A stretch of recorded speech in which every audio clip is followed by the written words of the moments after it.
हरे कृष्ण हरि बोल जय राधेश्याम। एतक्षण आमरा गौरचंद्रिकाय छिलाम, एइबार आमरा आसबो बृंदावन लीलाय। मधुमय श्रीधाम बृंदावन, श्रीधाम बृंदावने भगवान जी रासलीला करेছিলেন मा। भालो करे कथागुलो मन दिये शुनुन। मधुमय बृंदावने भगवान जी रासलीला करेছিলেন। अनेके बोले चल अमुक जगह रास होच्छे, एकटू रास दर्शन करे आसि, एकटू नाच देखे आसि। अनेके भावे किन्तु रास मानेई नृत्य, रास मानेई नाच, किन्तु ता ना। रास माने नृत्य नय, रासेर अनेक विषय आछे। आमादेर आगे जानते हबे रास काहाके बोले, रास के कारा सृष्टि करेछिलो, तो केनई बा सृष्टि हलो, केनई बा रास हलो, ता आमादेर आगे जानते हबे। हरि बोल हरि बोल। उज्जवल नीलमणि ग्रंथे श्रीरूप गोस्वामी पाद तिनि कलम दिलेन रसनं समाहं रस, अर्थात सकल रसेर निर्यास पदार्थ हलो एई रास। राजा परीक्षित तिनि अपराधिनी सुमेरु वृक्षतले बसे दंडकारण्ये ओई राजा परीक्षित शुकदेव गोस्वामी पादेर चरणतले बसे भागवत कीर्तन श्रवण करछिलेन। राजा परीक्षित श्रवण करछेन और शुकदेव गोस्वामी पाद तिनि वर्णना करछेन। शुकदेव गोस्वामी बोलछेन, देखो राजा, आज जे लीलाटी आमी तोमाके आस्वादन कराबो, এই লীলাটি आस्वादन करবার आगे তোমাকে কিন্তু সাবধান মন্ত্র জপ করতে হবে। তো রাজা পরীক্ষিতকে শুকদেব গোস্বামী পাদ তিনি বলছেন, দেখো রাজা, আজ যে লীলাটি আমি তোমাকে আস্বাদন করাবো, এই লীলাটি আস্বাদন করবার আগে তোমাকে কিন্তু আগে সাবধান মন্ত্র জপ করতে হবে। সাবধান মন্ত্র কি না, ইহজগতের সঙ্গে আমার গোবিন্দের সঙ্গে কিন্তু এক করলে হবে না। নিতাই গৌর হরি বল হরি বল হরি বল। এই যে রাস রয়ে আকার দন্ত সরাস। আচ্ছা বাবা, যদি ওই যে রাস রায় রাসের মাঝখানের যে আকারটা, ওই আকারটাকে তুলে দিলে কি হবে? রস। এবার রয়ের নিচের যে বিন্দুটা, ওটাকে তুলে দিলে কি হবে? বস। শাস্ত্রে বললেন যদি রাস লীলা আস্বাদন করতেই হয় তাহলে আগে রসের বশবর্তী হও। রসের বশবর্তী হয়ে তারপর তাতে আকার যুক্ত করো। আকার মানে কি? মূরতি। কার মূরতি? তোমার আমার মূরতি না। কার মূরতি? অখিল রসামৃত রসের আমার গোবিন্দের মূরতি। নিতাই গৌর হরি বল হরি বল হরি বল। তো ভগবান তিনি এই যে রাসলীলা করেছিলেন দুটি কারণ।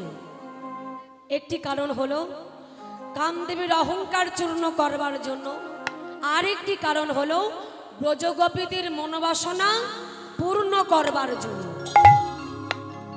তাহলে ভগবানকে কারা পাবার জন্য কঠোর তপস্যা করলেন, কারা সাধনা করলেন?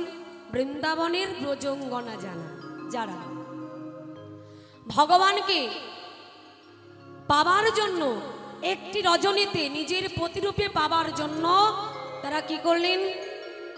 সকল ব্রজগোপীগণ এক মাস যাবৎ মা কাত্যায়নী মায়ের ব্রত করেছিলেন। কেমন ভাবে করেছিলেন আসুন আমরা সবাই মিলে আস্বাদন করি।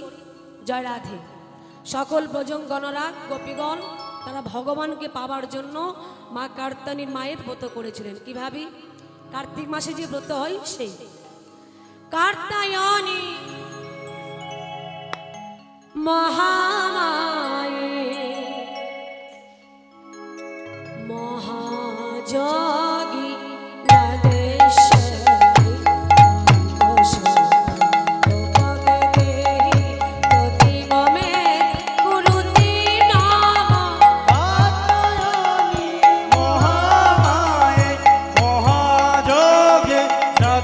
so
অসংখ্য অসংখ্য গণাগণ ব্রহ্ম মুহূর্তে আপন আপন কুঞ্জ পরিত্যাগ করে সেই যমুনার তলে তৈরি করতেন এক দেবী মায়ের মূর্তি অষ্টভুজা গলে লগ্ন পিতবাসী।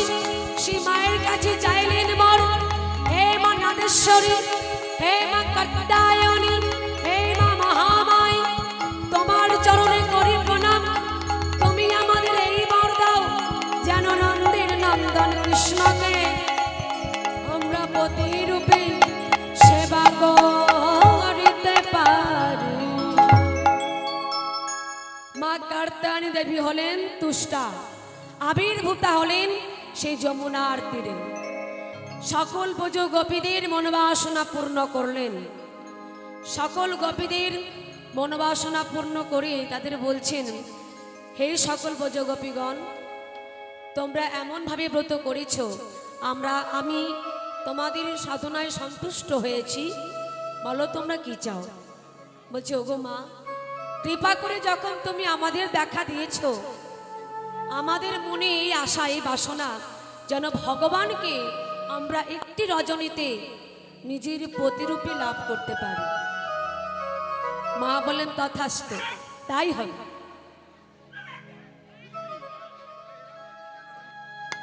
তাই হবে।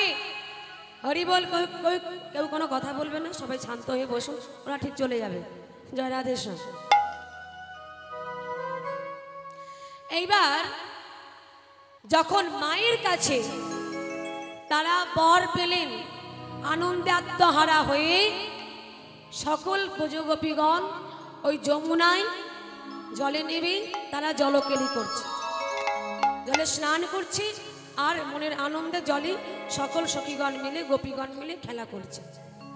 এখন চোরের শিরোমণি গোবিন্দ আমার তিনি কি করলেন, সকল গোপীরা ওই যে বসনগুলি পাড়ে খুলে রেখে তারা জলকেলি করছিল মা, সেই সময় গোবিন্দ আমার তিনি কি করলেন, সকল গোপীদের বস্ত্রগুলোকে হরণ করে গাছের ডালে ঝুলিয়ে রেখে, কদম্ব বৃক্ষের ডালে ঝুলিয়ে রেখে ডালে বসে বসে ভগবান শ্রীকৃষ্ণচন্দ্র আমার তিনি মুরলী ধ্বনি করছেন, আর সকল গোপীর জলকেলি দর্শন করছেন। এখন সকল গোপী জলকেলি করতে করতে হঠাৎ দেখলো কি, তাদের একটাও বসন তীরে নেই। সকল গোপীগণ বললেন, এই গোপী, বলি বসনগুলো তো এখানে খুলে রেখেছিলাম। হ্যাঁ, এখানেই রেখেছিলাম তো, কি হলো? বলি গেল কোথায়? ওই তোর বসনটা দেখতে পাচ্ছিস রে, কোথায় গেল? কোথায় গেল? এই তো এখানে রেখেছিলাম। এখানেই তো রেখেছিলাম, কোথায় গেল? দেখ দেখ কোথায় গেল। এবার সকল গোপী খোঁজাখুঁজি করছে, বসনগুলো কোথায় গেল। খুঁজতে খুঁজতে হঠাৎ লক্ষ্য পড়ল গাছের ডালে। চোরের শিরোমণি গোবিন্দ আমার সকল গোপীর বসনগুলি চুরি করে গাছের ডালে ঝুলিয়ে রেখেছে, আর ওই গাছের ডালে বসে বসে মুরলী ধ্বনি করছেন, আর সকল গোপীর জলকেলি দর্শন করছেন। এইবার যখন গোবিন্দকে দেখতে পেয়েছে, গোপীগণ বলছেন, এক হাতে লজ্জা ঠেকেই আর এক হাত প্রসার করে ডাকছে, এই যে ও চোরের শিরোমণি গোবিন্দ, বলি সকল মায়েদের ঘরে ঘরে তোমার ননি চুরি করে কি স্বাদ মেটেনি? তুমি এখন এসেছো আমাদের বসন চুরি করতে? বলি দাও, আমাদের বস্ত্র দাও। সকল গোপীদের এই কথা শুনে গোবিন্দ আমার বলছে, এই যে গোপীগণ, এই যে সুন্দরীগণ, তোমরা যে আমাকে চোর বলছো, বলি আমি কি চোর? তোমরা আমাকে চোর বলছো কেন? বলে চোরকে চোর বলবো না তো কি বলবো? চোরের মায়ের বড় গলা। সকল গোপীগণ বলছেন। এখন ভগবান শ্রীকৃষ্ণচন্দ্র বলছেন, দেখো তোমরা আমাকে এইভাবে চোর বলো না। বলে চোর বলবো না? বলি বসনগুলি আমাদের চুরি করে তুমি গাছের ডালে ঝুলিয়ে রেখেছো, আর গাছের ডালে বসে বসে মুরলী ধ্বনি করছো, আর আমাদের তুমি জলকেলি দর্শন করছো। তোমার কি লজ্জা শরম বলে কিছু নেই গোবিন্দ? গোবিন্দ আমরা বলছেন, দেখো তোমরা আমাকে এইভাবে চোর বলো, তোমরা তো নিজের বলতে যা কিছু সবই তো তোমরা আমাকে দিয়েছো। তোমরা 1 মাস কাত্যায়নে মায়ের মতো করেছো। কেন না তোমরা আমাকে একটি রজনীতে নিজের করে প্রতিরূপে পাবে বলে। তাই যদি হবে, নিজের বলতে যা কিছু সবই তো তোমরা আমায় দিয়েছো, কিন্তু লজ্জাটাকে নিজের করে এখনো কেন ধরে রেখেছো? বলি অসুন্দরীগণ, যদি তোমরা আমাকে নিজের প্রতিরূপে পেতে চাও তাহলেই 16 আনায় দান করো, তা না হলে তোমাদের মনোবাসনা আমি পূর্ণ করব কেমন করে? যখনই বলেছে এই কথা, সকল গোপীর ভুল ভেঙে গেল। সকল গোপী দুটি বাহু উত্তোলন করে বলে উঠলেন, হে গোবিন্দ, হে আমাদের প্রাণ গোবিন্দ, তোমাকে আমরা চিনতে পারিনি, তুমি আমাদের ক্ষমা করো প্রভু। ওগো দয়াময়, তুমি আমাদের এই আশা পূরণ করো, যেন তোমাকে আমরা একটি রজনীতে নিজের করে নিজের প্রতিরূপে পেতে পারি। ভগবান বলেন তথাস্তু, তাই হবে। বলি ওগো দয়াময়, তাহলে সেই দিন তোমার কবে হবে? ভগবান বলছেন কি, শরৎকালে পূর্ণিমাতে,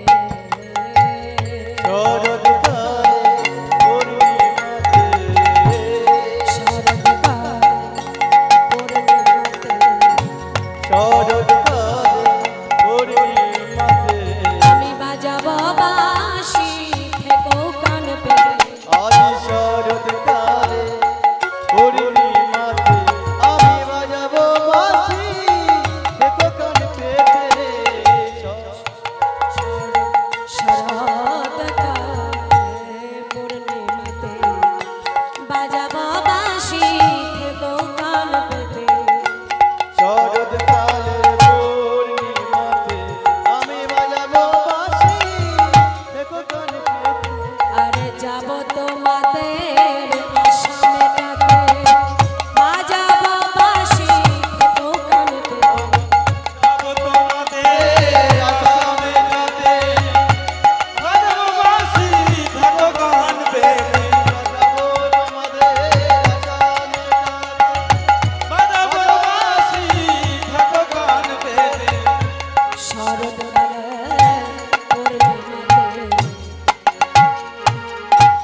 হরিবল হরিবল।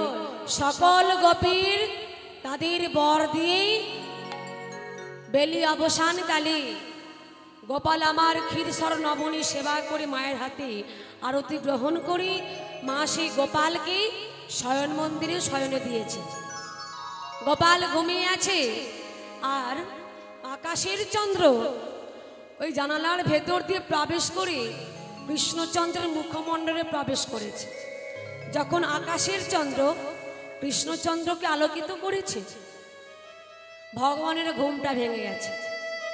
ঘুমটা ভেঙে যেতে ওই মুরলিটি হাতে করে লয়ে ধীরে ধীরে গেলেন কোথায়? চিলেকোঠা চন্দ্রশালিকায়। সেখানে গিয়ে ভগবান আমার কি করলেন?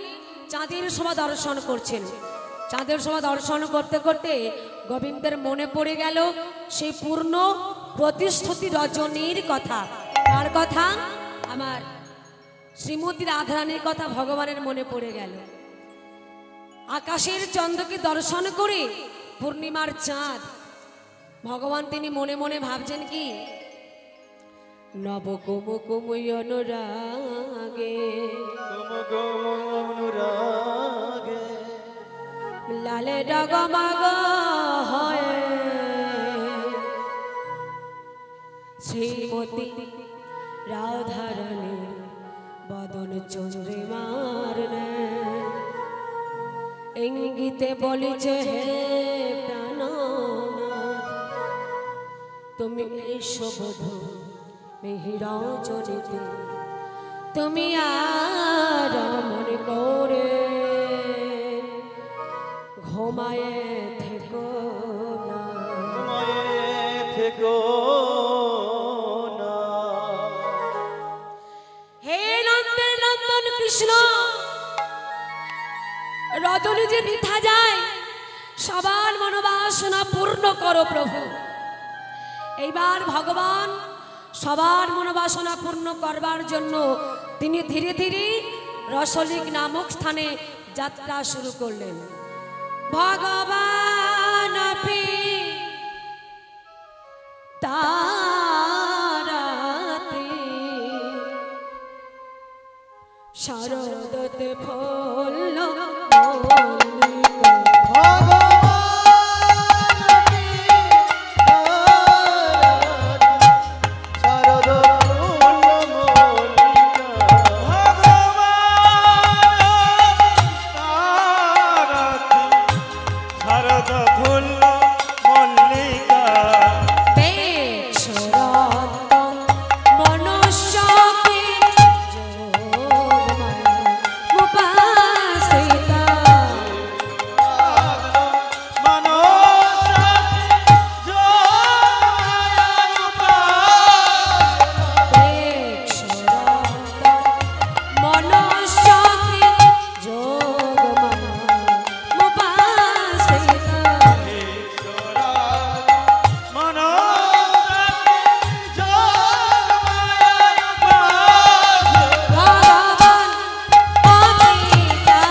রজনীর কথা ভগবানের মনে পড়ে গেল। বিষ্ণুনন্দন মনশ্চক্রে যোগমায়া মোপাশ্রিতা। এইবার ভগবান আমার কৃষ্ণচন্দ্র যোগমায়াকে আশ্রয় করে ধীরে ধীরে রসলিক নামক স্থানে যাত্রা শুরু করলেন। ভগবান যে বনপথ ধরে চলেছেন বাবা, সেই বনসভাটা আজ কেমন হয়েছে। শারদ চন্দ্র পবন মন্দ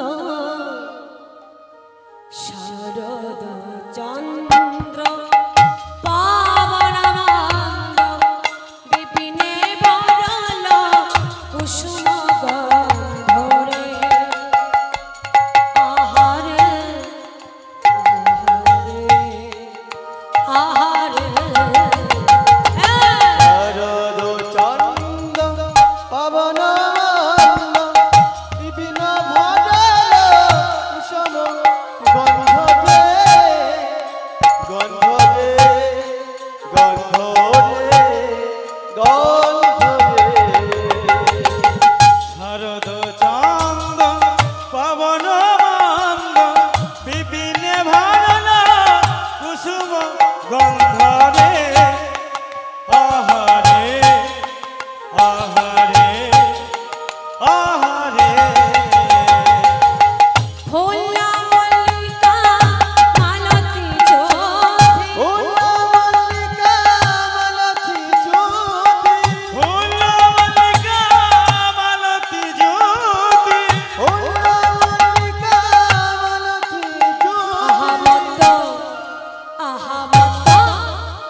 মন্দ মন্দ বাতাস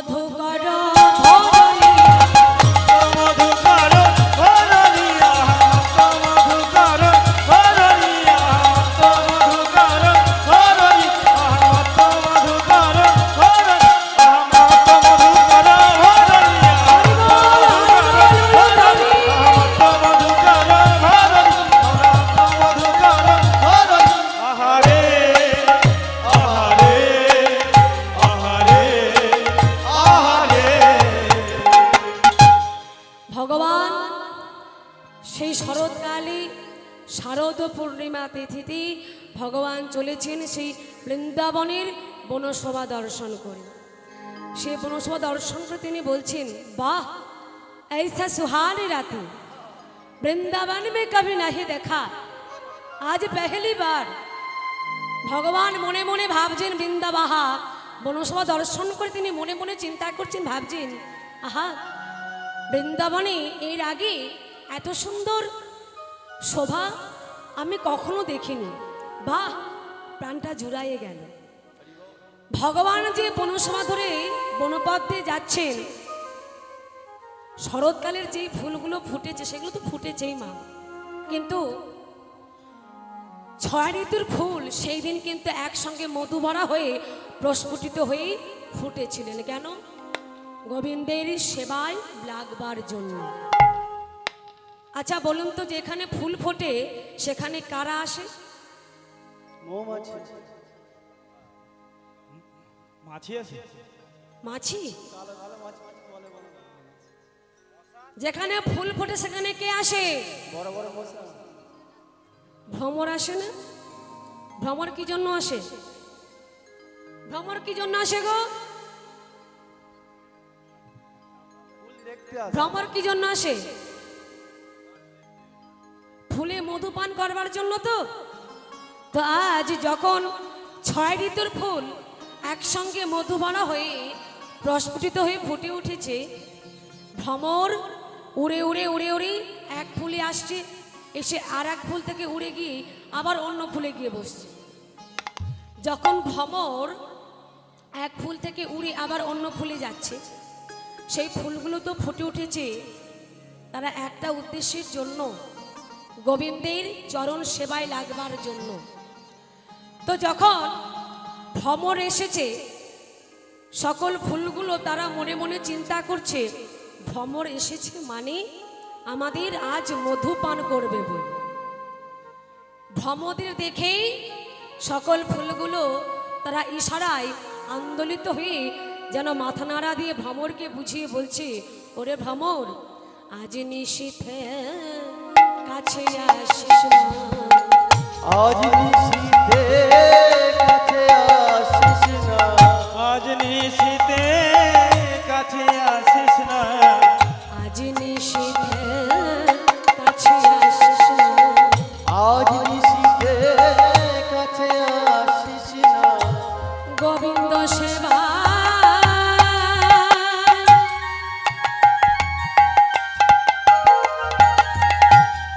লাগবো বলে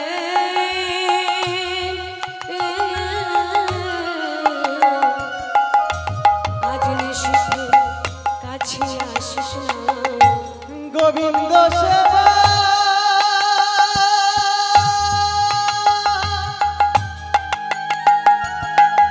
লাগবে।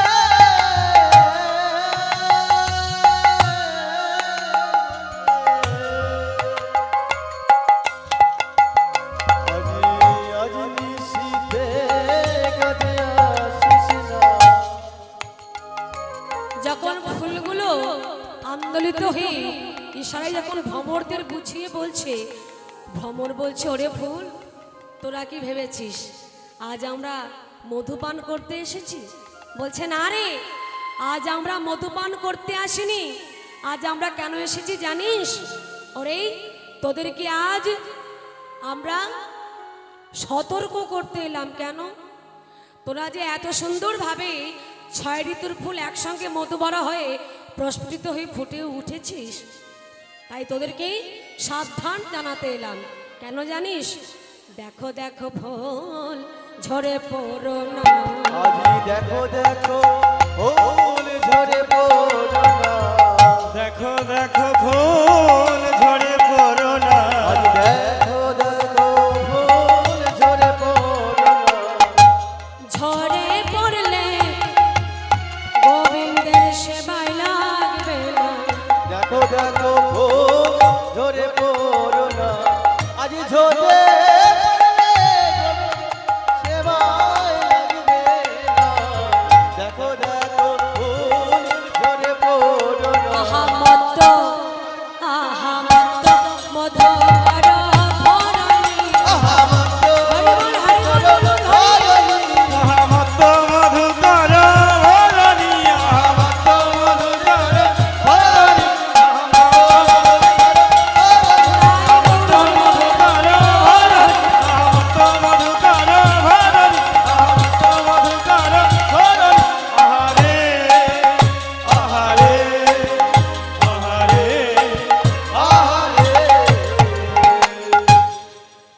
হরি বল। যখন ভগবান শ্রীকৃষ্ণচন্দ্র আমার তিনি মুরলীটা হাতে করে নিয়ে রসলিক নামক স্থানে যাত্রা শুরু করেছেন সকল গোপীদের মনোবাসনা পূর্ণ করিবার জন্য। কিন্তু সকল গোপীদের মনোবাসনা পূর্ণ করতে গেলে তাদের আগে মনটাকে চুরি করতে হবে। কিন্তু মনটাকে চুরি করবে কেমন করে ভগবান শ্রীকৃষ্ণচন্দ্র আমার? তিনি কি করলেন জানেন? জঠর থেকে ওই মুরলীকে বললেন, মুরলী তুমি কি পারবে ওই সকল গোপীদের মনটাকে চুরি করে আনতে? বলছে, প্রভু কেন পারবো না, নিশ্চয়ই পারবো। এইবার সেই মুরলী তিনি প্রভুকে প্রণামে জানে প্রভুকে বলছেন, প্রভু গো, যখন তুমি আমাকে এই দায়িত্ব দিলে সকল গোপীদের মনটাকে চুরি করে আনবার জন্য, যদি তুমি আমার সঙ্গে থাকো তাহলে আমি নিশ্চয়ই পারবো, সকল গোপীদের মনটাকে চুরি করে আনতে পারবো। তাই ভগবান কি করলেন? মুরলী গান পঞ্চমতা মুরলী গান পঞ্চমতা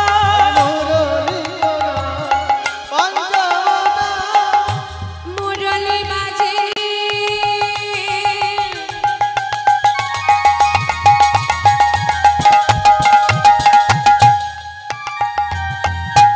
মুরলী বাজে মুরলী বাজে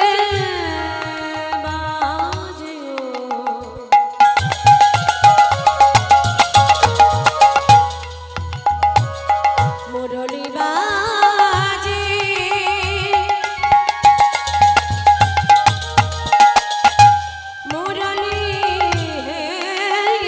বাজে আজি মুরলী কো গান পঞ্চমতা মুরলী গান পঞ্চমতা মুরলী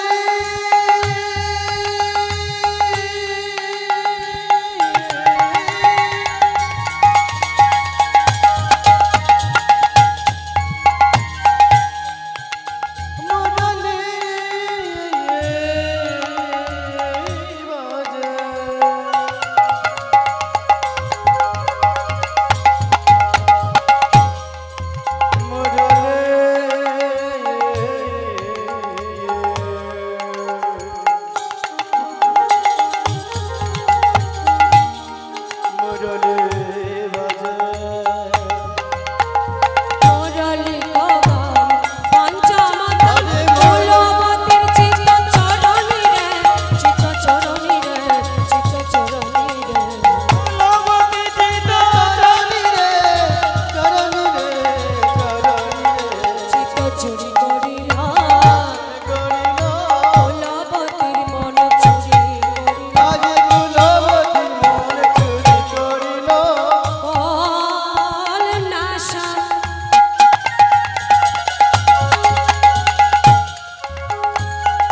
বাঁশির সুরে কুলবতীর মন চুরি করিল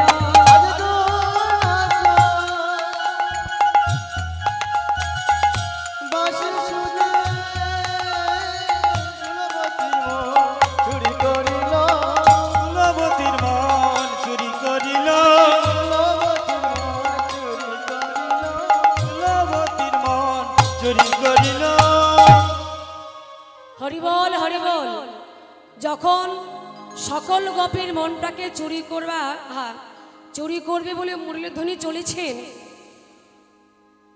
সকল কোন কোন গোপীরা কেউ গাভীর দুগ্ধ দহন করছিল, কেউ নিজেকে ভালো করে সাজাচ্ছিল, কেউ কারোর সন্তানকে খাওয়াচ্ছিল, হ্যাঁ, কেউ আবার নিদ্রায় ছিল। ওই যেই না বেজে উঠল বধুর বাঁশি, সেই বাঁশি শুনবা মাত্র যে যেমন অবস্থায় ছিল সবাই ছুটে চলল। হরি বল। এখানে যখন ভগবান মুরলীধ্বনি করলেন, মা মুরলীধ্বনি শুনবা মাত্র এক গোপী গাভী দুগ্ধ দহন করছিল। যেই না তার কর্ণে প্রবেশ করেছে মুরলীধ্বনি, অমনি সেই গোপী কি করছে? গাভী দুগ্ধ দহন করছে, দহন করতে করতে হঠাৎ কি হলো, ওই গাভী ওখান থেকে চলে গেল।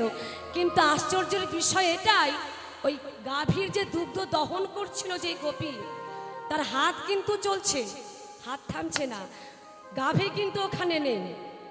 এখন তার স্বামী এসে বলছে, ও রামা, রামা, বলে তুমি এত রাত্রিতে গোয়াল ঘরে কি করছো? বলে দেখতে পাচ্ছ না গাভীর দুধ দহন করছি। বলছে গাভী, তোমার কাছে তো কোনো গাভী নেই। বলে কি বলছো স্বামী? ও রামা, বলি তোমার মনটা এখানে আছে তো? বলে কি জানি, তা তো বলতে পারবো না। আমার মনে হয় আমার এই মনটা মনমোহন হরে নিয়েছে আমার প্রাণ গোবিন্দ মুরলী যে বংশীধারী। আবার কোন কোন গোপী নিজের সন্তানকে কোলে বসিয়ে খাওয়াচ্ছিল। যেই না বাজলো বধুর বাঁশি, ওই বাঁশির শব্দ শুনবা মাত্র ওই সন্তানকে রেখে ওই অবস্থায় ছুটে চলল। আবার কোন কোন গোপী নিজেকে ভালো করে সাজাচ্ছিল। কোন কোন গোপী এক নয়নে কাজল পরেছে, অপর নয়নে পড়তে যাবে, হঠাৎ বাজলো গোবিন্দের বাঁশি। ওই বাঁশির শব্দ শুনবা মাত্র ওই গোপী যেই অবস্থায় ছিল, এক নয়নে কাজল পরা হয়েছে আর এক নয়নে পরা হলো না, ওই অবস্থায় ধেয়ে চলল। আবার কোন কোন গোপী স্বামী এবং স্ত্রী দুজনে একই শয্যায় শয়নে ছিল। যেই না বাজলো বধুর বাঁশি, সেই গোপী বাঁশি আওয়াজ শুনবা মাত্র তার ঘুম ভেঙে গেছে। ঘুমটা যেই না ভেঙে গেছে, মনে মনে ভাবছে স্বামী তো আমার শয়নে আছে, ঘুমিয়ে আছে, কিন্তু এই অবস্থায় কি আমি যেতে পারবো? যেখানে গোবিন্দ বংশীবটে দাঁড়িয়ে আছে, মুরলীধ্বনি করছে, আমি সেখানে যাব কেমন করে? কিন্তু আমাকে যে যেতেই হবে, কারণ অনেক সাধনা করেছি, অনেক তপস্যা করেছি একটি রজনীতে গোবিন্দকে পাবার জন্য। কিন্তু আমার যে স্বামী শয়নে আছে, এখন আমি এখান থেকে যাব কেমন করে আমাদের প্রাণবধূর কাছে? সেই গোপী কি করলেন জানেন? আস্তে আস্তে করে স্বামীর কাছ থেকে উঠে গেলেন। যে না ঘর থেকে বাহির হয়ে যাচ্ছে আস্তে আস্তে করে, ওই গোপীর স্বামীর ঘুমটা ভেঙে গেছে। ঘুমটা যেই না ভেঙে গেছে, পেছন থেকে একবারে তার কেশ কর্ষণ করে ধরে টানলেন। এই যে, বলি কোথায় চলেছ? স্বামী, স্বামী, তুমি, স্বামী গো, তুমি আমাকে ছেড়ে দাও। বলি কোথায় যাচ্ছ? স্বামী গো, আমি যাচ্ছি আমার প্রাণবধূর কাছে, যেখানে আমার বধূ বাঁশি বাজিয়ে আমাকে ডাকছে। কলঙ্কিনী, কুলোটা, অসতী, দ্বিচারিণী, লাজের মাথা কে বসে আছো? বলি নিজের স্বামীকে ত্যাগ করে তুমি পরপতি ভজন করতে চলেছ? ছি, তাহলে কি এতদিন আমি অসতীকে নিয়ে ঘর সংসার করছি? সেই গোপী বলছে, স্বামী গো, তুমি আমাকে যাই বলো, তুমি আমাকে অসতী বলো না। স্বামী গো, তুমি আমায় বিশ্বাস করো, আমি যে বধূর কাছে চলেছি সে আমার একার পতি না, সে আমার পতি, সে তোমার পতি, সেই তো সেই জগৎপতি। সেই জগৎপতিকেই তুমি কি না বলছো পরপতি? না না স্বামী, না, তুমি এইভাবে ওই জগৎপতিকে পরপতি বলো না। দেখো, যদি আমার কথা না শোনো, চলো আগে আমার সঙ্গে ঘরে চলো। বলে স্বামী দেখো, তুমি আমাকে জোর করলেও আজ তুমি আমাকে নিয়ে যেতে পারবে না। কেন পারবো না নিয়ে যেতেই? কারণ আমি ছোট থেকে আমার মন প্রাণ যা কিছু সব কিছুই আমি সঁপে দিয়েছি আমার গোবিন্দ চরণ। আর আমার পিতা তোমার সঙ্গে আমার বিবাহ দিয়েছে। যেদিন আমাকে তোমার সঙ্গে বিবাহ দিয়েছে আমার পিতা, সেই দিন থেকে তুমি আমার মন পেয়েছো। কিন্তু তার আগে থেকেই আমি মন দিয়েছি, প্রাণ দিয়েছি আমার গোবিন্দ চরণে। স্বামী গো, তুমি আমায় বাধা দিও না, সরে যাও তুমি।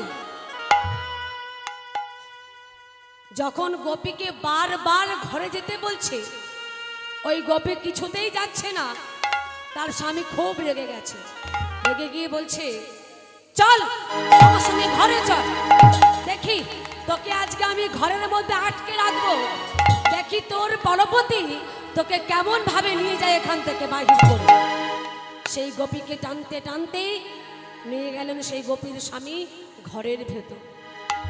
ঘরের ভেতর নিয়ে গিয়ে ধাক্কা মেরে ফেলে দিয়ে বাহির থেকে দরজাটি বন্ধ করে শিকল দিয়ে বলছেন, যা, কোথায় যাবি যা, দেখি তোর কেমন পতি সে হয়, দেহ নিয়ে কেমন ভাবে তুই যাস ওখানে আমি দেখতে চাই।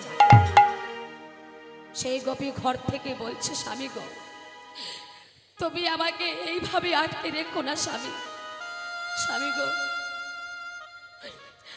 আমি যে আজ তবে কি আমি গোবিন্দ চরণ থেকে বঞ্চিত হব?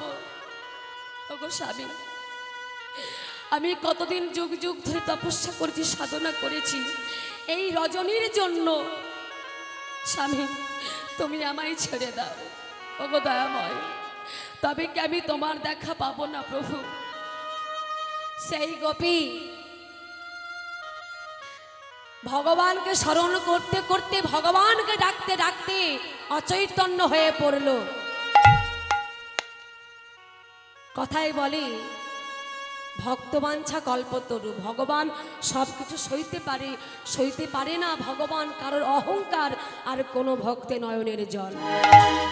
ওই গোপী যখন আকুল ব্যাকুল হয়ে ভগবানকে ডাকতে লাগলো, ভগবান কি করলেন? ওই গোপীর দেহ পড়ে থাকলো ঘরের ভেতর, আর মনটাকে নিয়ে চলে গেল ভগবান, যেখানে ভগবান রাস করবেন।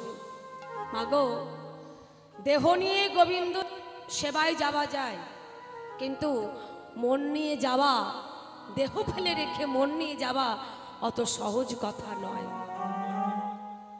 যখন সকল গোপীরা তাদের কর্ণে প্রবেশ করলো ভগবানের মুরলীর ধ্বনি, সবাই ছুটে চলল। শোনত গোপী প্রেম হিরপি, শোনত গোপী প্রেম শোনত গোপী প্রেম হিরপি, মনহি মনহি আপনা সপিরে, আহারে আহারে আহারে। শোনত গোপী প্রেম হিরপি, শোনত গোপী প্রেম হিরপি, আপনি আপনি আপনি সপিরে, আহারে আহারে আহারে। যাহি বলত তাহি চলত, যাহি বলত তাহি চলত,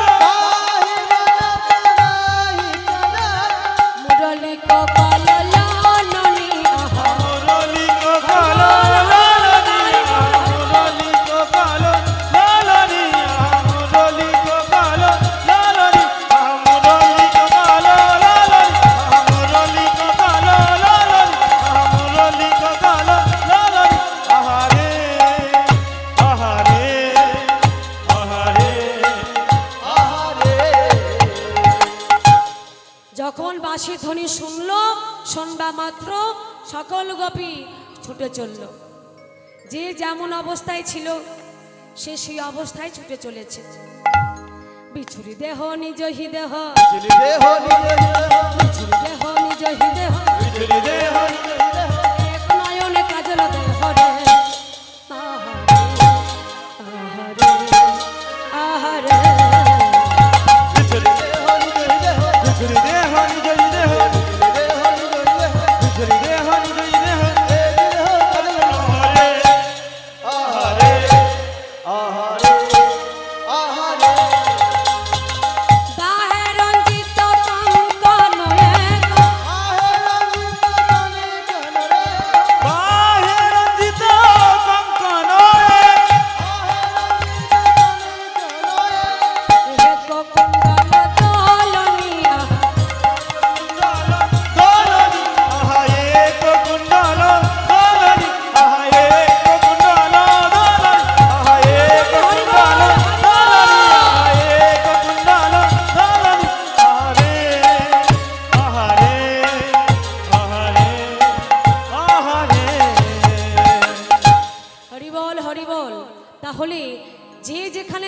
অবস্থায় ছিল সবাই ছুটে চলল যেখানে গোবিন্দ আমার রাসলীলা করবেন।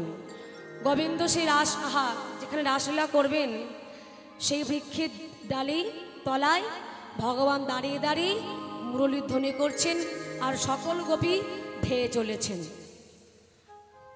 এই যে সকল গোপী ধেয়ে চলেছে, কেউ কাউকে দেখতে পাচ্ছে না, সবাই কিন্তু এক রাস্তা দিয়ে চলেছে, এক পথ দিয়ে চলেছে ছুটতে ছুটতে, কিন্তু কেউ কাউকে দেখতে পাচ্ছে না। এক এক গোপী মনে মনে ভাবছেন, গোবিন্দ বুঝি আমাকে এই পথে একলাই ডেকেছে, একাই ডেকেছে, আমি বুঝি এই পথে একাই চলেছে। সবাই একসঙ্গে ধেয়ে চলেছে, কিন্তু কোনো গোপী কাউকে দেখতে পাচ্ছে না। ভগবান এই যে তিনি রাসলীলা করবেন বলে মনস্থির করেছেন, ভগবান 3 প্রকার গোপী লয়ে রাসলীলা করেছিলেন। তাহলে কোন কোন গোপী? নিত্য সিদ্ধা, কৃপা সিদ্ধা, সাধন সিদ্ধা। তাহলে নিত্য সিদ্ধা কারা? শ্রীমতী রাধারানী এবং তার অষ্টসখীগণ। আর কৃপা সিদ্ধা কারা? যারা 1 মাস যাবৎ মা কাত্যায়নী মায়ের মতো করেছিলেন। আর সাধন সিদ্ধা কারা? সাধন সিদ্ধা হলো ব্রহ্মার শুক্র থেকে জন্ম হয় 60,000 বাল্য খেলো মুনি ঋষি। ত্রেতা যুগে তাদের মনে বড় আশা ছিল, তারা হেড মন্ডে ঊর্ধ্বপদে চারদিকে অগ্নি প্রজ্বলিত করে তারা তপস্যা করেছিল। কি তপস্যা? না ভগবানকে, তারা নারী জন্ম পেতে চায় এবং ভগবানকে নিজের করে প্রতিরূপে পেতে চায়। এই জন্য তারা কঠোর তপস্যায় ব্রতী হয়েছিল। ত্রেতা যুগে ভগবান শ্রী রামচন্দ্র তিনি যখন সীতাকে সীতাহারা হয়ে হা সীতা বলে কাঁদতে কাঁদতে সীতাকে খোঁজ করছেন, ওই 60,000 বাল্যকিল মুনি ঋষিরা তারা ভগবান শ্রী রামচন্দ্রকে দেখতে পেয়ে তারা বলছেন, যিনি কিনা ভগবান, যিনি কিনা ভগবান, যার জন্য এই জগৎ চলে, যার জন্য এই পৃথিবী চলছে, সেই কিনা একটি নারীর জন্য ছুটতে ছুটতে চলেছে। তবে কি ভগবান শ্রী রামচন্দ্র তিনি নারীকে বেশি ভালোবাসেন? তাই যদি হবে তাহলে আজ থেকে আমাদেরও বাসনা হয়ে গেল, আমরাও আজ থেকে নারী দেহ পেতে চাই এবং আমরাও ভগবানকে একটি রজনীতে নিজের করে পেতে চাই। সেই জন্য প্রভু শ্রী রামচন্দ্রের দেখা পাবার জন্য তারা কঠিন তপস্যায় ব্রতী হলেন। আর রামচন্দ্র তাদের তপস্যায় সন্তুষ্ট হয়ে তাদের কাছে এলেন, এসে বলছেন, হে সকল মুনি ঋষিগণ, তোমরা এত যুগ যুগ ধরে সাধনা করছো, তপস্যা করছো, বলো তোমরা কি চাও? বলছে, দেখো আমরা তোমাকে এটা দেখে বুঝেছি যে তুমি নারীকে বেশি ভালোবাসো। তাই ওগো দয়াময়, আজ থেকে আমাদের বাসনা যে আমরাও নারী দেহ পেতে চাই এবং আমাদের মনোবাসনা পূর্ণ করো, তোমাকে যেন আমরা একটি রজনীতে নিজের করে পেতে পারি। ভগবান শ্রী রামচন্দ্র তথাস্তু, তাই হবে। তবে এখন নয়, আগামী দাপর যুগে আমি বৃন্দাবনে যাব, বৃন্দাবনে গিয়ে আমি রাসলীলা করব, সেখানে তোমাদের মনোবাসনা পূর্ণ করব। হরিবোল হরিবোল। আচ্ছা, এত কিসের গল্প হচ্ছে গো? আর অনেকদিন পর দেখা, জামাই ভালো আছে?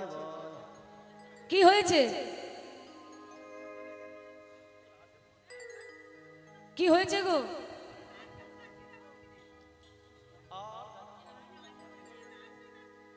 আচ্ছা, এই যে আপনারা কীর্তন শ্রবণ করছেন, তো অনেকে শ্রবণ করছেন, অনেকের মন বড় চঞ্চল হয়ে গেছে। শুধু কীর্তন শুনতে এলে হবে না, কীর্তন শুনতে আসার আগে এই মনটাকে দিতে হবে হরিনামের মধ্যে। কারণ কৃষ্ণ ভজনের সর্বশ্রেষ্ঠ ধন হলো এই মন। এই মনটাকে নিয়ে আপনি যেখানেই যাবেন, যদি মনে করেন মনটাকে নিয়ে আমি খারাপ জায়গায় যাব, আপনি যাবার আগে আপনার মন কিন্তু সেখানে আগে পৌঁছে যাবে। যদি মনে করেন মনটাকে আমি বৃন্দাবনে যাব, আপনি যাবার আগেই আপনার মন কিন্তু বৃন্দাবনে পৌঁছে যাবে। তাহলে এই মন হলো কৃষ্ণ ভজনের সর্বশ্রেষ্ঠ ধন। জানেন, এক ঠাকুমা ছিল, কথাগুলো ভালো করে মন দিয়ে শুনবেন কিন্তু। এক ঠাকুমা ছিল, ওই ঠাকুমা কি করেছে, তার বাড়ির সামনে উঠান আছে, ওই উঠানে কয়েকটা গাছ লাগিয়েছে, লঙ্কা চারা, বেগুন চারা, হ্যাঁ, আবার কি করেছে, লাউ গাছ লাগিয়েছে, মাচা করেছে, তার উপর লাউ গাছটা ভালোই বেড়েছে, হ্যাঁ, কয়েকটা কচি কচি লাউ ধরেছে। এখন নাতি এসেছে বৃন্দাবন যাবার ট্রেনে টিকিট নিয়ে ঠাকুমার কাছে। ও ঠাকুমা, ঠাকুমা কোথায়, ঠাকুমা কোথায়? আই তো পাখার কাছে, পাখার হাওয়া খাচ্ছে আর ঘুমোচ্ছে। কোথায়? ওই তো পাখার কাছে, দেখো না, মাথা তুলছেই।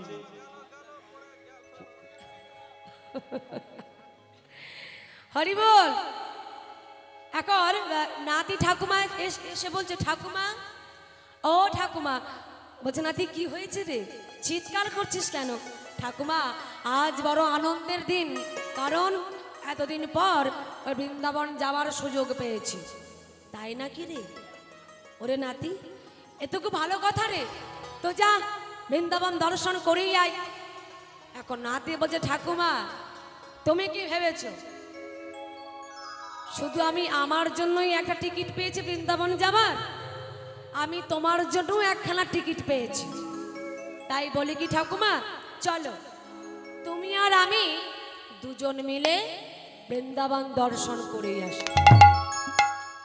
এখন ঠাকুমা বলছে, ওরে নাতি, তুই তো খুব ভালো কথাই বললি, ভালো কথাই বললি, আমাকে নিয়ে বৃন্দাবন যাবি, কিন্তু নাতি, কিন্তু আবার কি ঠাকুমা? আরে নাতি, তুই তো জানিস আমি কত সাধ করি, কত আশা করি লাউ গাছগুলোকে লাগিয়েছি। অনেক আশার ফলে আমার এই গাছে কচি কচি কয়েকটা লাউ ধরেছে। তো আমি যদি এই লাউগুলোকে ছেড়ে তোর সঙ্গে বৃন্দাবন চলে যাই, তাহলে কি হবে বল? আমি চলে যাব, সেই সুযোগে ওই পাড়ার ছেলেপুলেরা এসে